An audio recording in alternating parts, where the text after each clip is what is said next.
এ সাধুক দাও খরি ফাঁকি দৈনিক ফাঁকি দাও এত সুন্দর করে কাছে আছি আজ আর পালাতে পারতেছ না সবাক আমি ঘেরের ভিতরে ফালাছি কোথায় যাবে আমি জঙ্গলের মধ্যে পলা থেকে তোমার শুটিং করতেছি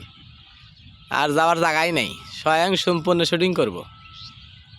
বাইরে যাতে দেখে তোমাকে দেখে খুশি হয় যে না সাধুর ভিডিও চলে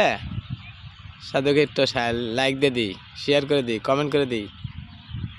এই তো ইতিহাস আজকে পাখি আমাকে আর দেখতেছে না মানে অতি একদম জঙ্গলের ভিতর থেকে একবার কাছাকাছি আছি যদি আল্লাহানি নরেশ্বর হরি পাখি এমন দৌড় দিব একবারে জমতরাই সহ দেবো মানে ও তরাই সে তো মায়ের প্যারতেন পরে অয়া অয়া হাইরে মনে আবার তরাই সয় নেই এমন অবস্থা হবো দেখো কী অবস্থা দেখছেন ভাই আল্লাহানি দেখাইলাম আর উড়িয়া চলে গেল সকল প্রকারের পাখি কীভাবে চলে যাচ্ছে আমার চাচার বাড়ি একবারে গাছে বেশি দূর না মক্কার দৌড় মসজিদ পর্যন্ত একবারে ডাইরেক্ট কাজী বাড়ি গাছে সবাই উড়ে উঠতেছে খালি আমি তো উড়ে পারলাম না।